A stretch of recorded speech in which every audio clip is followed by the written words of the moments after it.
अस्सलाम वालेकुम, welcome back to foodies by Iman with another delicious recipe. जी हाँ, crunchy chicken sticks. Let's start the recipe.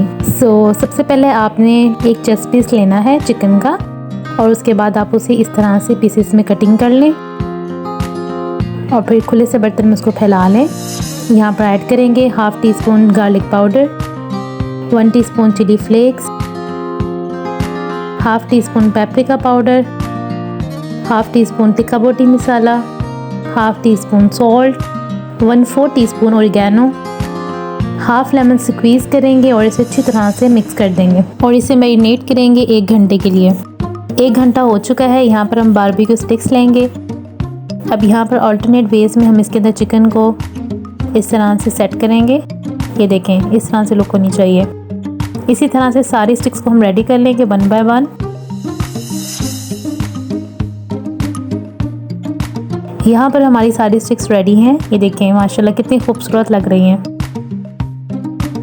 बस यहाँ पर एक अंडा लेंगे, फुल एग को अच्छी तरह से आप फेंट लें और साथ ही हम लेंगे कुछ ब्रेड क्रम्स। तो सबसे पहले एक स्टिक को लें और उसे फोक की मदद से अच्छी तरह से एग लगा लें और उसके बाद यहाँ पर लगाएंगे कुछ ब्रेड क्रम्स। हाथों की मदद से अच्छी तरह से आप ब्रेड क्रम्स लगा लें ताकि कोई भी साइड इसकी रह ना जाए। तो ये देखें रेडी है हमारी स्टिक। इसी तरह से सारी स्टिक्स को पहले अंडा लगाएँ और उसके बाद ब्रेड क्रम्ब लगाएँ और रखते जाएँ।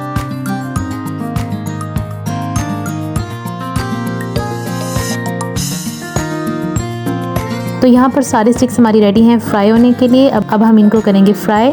ऑयल बहुत ज़्यादा गर्म नहीं होना चाहिए। ऑयल आप ये देखें, मैंने स्टिक को ऐड किया है तो हल्के हल्के से बबल्स बन रहे हैं। अब सारे स्टिक्स को हम कढ़ाई में लेंगे और इनको हल्की आंच पे फ्राई करेंगे। बस उलटते पुलटते ये हमारी सारी स्टिक्स रेडी हो जाएंगी। फ्लेम को आपने आहिस्ता रखना है।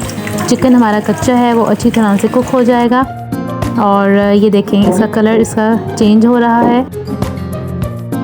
अब यहाँ पर देखिए इसका खूबसूरत सा कलर आ चुका है। हमारी स्टिक्स रेडी हैं। अब हम इनको निकाल लेंगे और सर्व करेंगे। तो जी हमारी स्टिक्स मज़ेदार सी रेडी हैं। इनको अब हम सर्व करेंगे और ये खूबसूरत सी गार्निशिंग के साथ आप इन्हें सर्व करें। तब तक अगर आपने चैनल को सब्सक्राइब नहीं किया तो ज़रूर सब्सक्राइब कर लें और अगर आपको ये वीडियो पसंद आई हो तो ज़रूर लाइक कीजिएगा। Thumbs up, do subscribe. मिलते हैं एक नई वीडियो के साथ। तब तक के लिए मुझे इजाज़त दीजिए। अपना बहुत सा ख्याल रखिएगा। और ये मेरे बेटे के रिव्यूज़ हैं। Check the crunch. Thank you so much. Allah Hafiz.